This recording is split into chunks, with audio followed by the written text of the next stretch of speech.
अब बात करने जा रहे हैं हम काव्य दोषों की।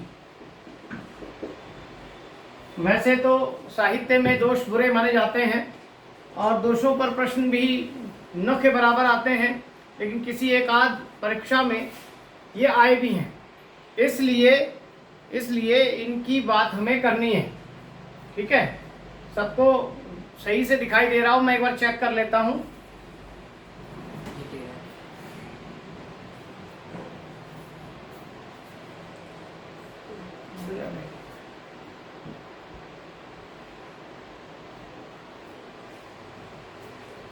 तो इसे देखने से पता लगा कि कम से कम की थोड़ा ब्लर दिख रहा था आपको, अब साफ हो गया है। आइए काव्य दोष की बात करें। काव्य गुण हमने देखे थे 3 थे, और सुबह की कक्षा में हमने देखा था कि काव्य शास्त्रीय विवेचन में गुणों की चर्चा करने के साथ साथ दोषों की चर्चा की गई। 5 जो है वो दोषों की मोटे तौर पर बात की गई। उन्हीं 5 दोषों में से 3 दोष जो हैं वो सबको सर्वमान्य हुए, और उन्हीं की में एक आते हैं शब्द दोष, एक आते हैं अर्थ दोष, और एक आते हैं रस दोष।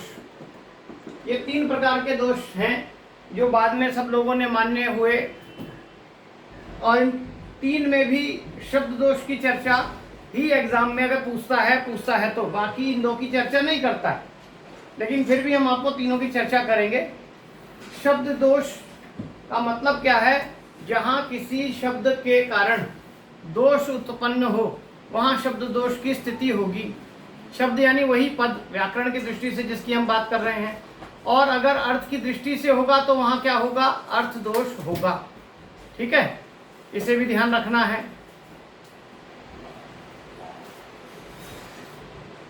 तो हम सबसे पहले शब्द दोष की बात कर रहे हैं।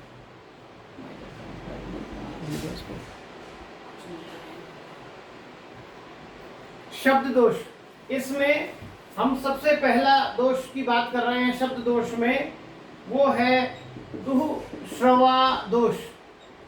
इसे हम दूसरे नाम से श्रुति कटु दोष भी कह देते हैं। दुःश्रवा यानी श्रुति कटु, सुनने में जो कठिन लग रहे हैं, कानों को काट रहे हैं, यूं कहें, परिभाषा लिखना चाहें, जहां कठोर शब्दों या वर्णों से बने रूप हों, उनसे जो दोष पैदा होगा उसे श्रुति कटु या दुःश्रवा दोष कहा जाता है। उदाहरण के रूप में बंक ककरी, अति, डंक ककरी,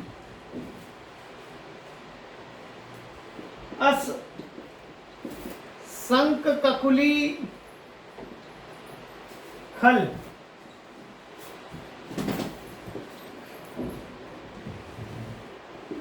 सांच, चकती,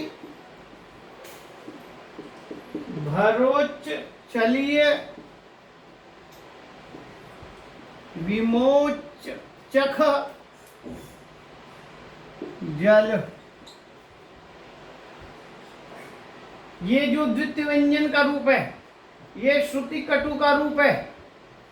जैसे आपने आदिकाल में भी पृथ्वीराज रासो वगैरह की वर्णावली में देखा होगा, अपभ्रंश की शब्दावली में देखा होगा, द्वितीय व्यंजन का रूप गथ, जुथ, ये जो शब्द हैं द्वितीय व्यंजन वाले, ये कहीं ना कहीं कानों में सुनने में दिक्कत पैदा करते हैं। जैसे हरियाणवी बोली वगैरह में बेटा, चादर, ये डबल द्वितीय व्यंजन जो चलते हैं, इससे कानों में कर्कशता लगती है। तो इन बोलियों को सुनने वाले लोग बोलते हैं बड़ी कर्णकटु बोली है, लठमार बोली है, इसीलिए कहते हैं क्योंकि उनमें वर्ण जो है ऐसे हैं, ये द्वितीय व्यंजन वाले। इन शब्दों को पढ़ना भी बहुत मुश्किल है, उच्चारण मुश्किल है, सुनने वाले के लिए और मुश्किल है। इसलिए यहाँ दोष है कौन सा? दुःश्रवा दोष, जहाँ वर्ण या शब्द से बने रूप जो हों वो कैसे हों? कर्ण कटु हों। एक और देखें, ये दूसरा च्युत संस्कृत दोष। ये संस्कृत दोष क्या है? संस्कृत भाषा भी होती है, संस्कृत मतलब संस्कार से भी है। संस्कार में अगर वो व्याकरण की दृष्टि से शब्द नहीं प्रयोग हुआ या सही नहीं है और वो प्रयोग कर दिया गया शब्द, तो वो कहलाएगा च्युत संस्कृत दोष, संस्कारों से हटा हुआ। च्युत का मतलब होता है हटका हुआ, छिटका हुआ। परिभाषा अगर लिखना चाहें, जहां कोई शब्द व्याकरण के नियम के विरुद्ध आया हो, वहां पर क्या स्थिति होगी? वहां पर च्युत संस्कृत दोष कहलाएगा। जैसे आ जाए रति की लावण्यता, सरस्वती की चातुर्यता और प्रकृति की सौंदर्यता अद्भुत है। अब इस वाक्य में रति के लिए, उसके लावण्य के लिए लावण्यता की बात की गई है, चातुर्यता शब्द दिया गया है, सौंदर्यता शब्द दिया गया है। ये तीनों शब्द व्याकरण की दृष्टि से गलत हैं, क्योंकि लावण्य ही होता है, लावण्यता कोई शब्द नहीं है।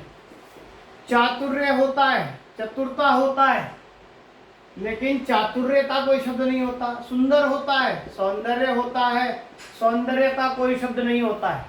इसलिए ये जो ता लगा देने से व्याकरण दोष पैदा हो गया, इसलिए यहाँ पर च्युत संस्कृत दोष है, संस्कारों से छिटका हुआ प्रयोग किया गया है। ठीक है दोनों। अब आइए तीसरे दोष की बात करते हैं, जिसका नाम है अप्रयुक्त। अप्रयुक्त मतलब जो प्रयोग में नहीं आते शब्द, व्याकरण की दृष्टि से चाहे वे सही हैं, लेकिन व्यवहार में उनका प्रयोग नहीं होता है। और ऐसे शब्दों का प्रयोग अगर आप कर दें तो उससे अप्रयुक्त दोष कहलाएगा। तो तीसरा दोष हुआ अप्रयुक्तत्व दोष, जहां व्याकरण की दृष्टि से चाहे शब्द सही हो, लेकिन व्यवहार में उसका प्रयोग न होता हो, वहां यह शब्द प्रयोग दोष बन जाता है। ठीक है, व्याकरण की दृष्टि से वो शब्द होगा सही, लेकिन कहाँ की दृष्टि से गलत होगा? प्रयोग की दृष्टि से, क्योंकि सामान्य व्यवहार में उसका प्रयोग नहीं होता है।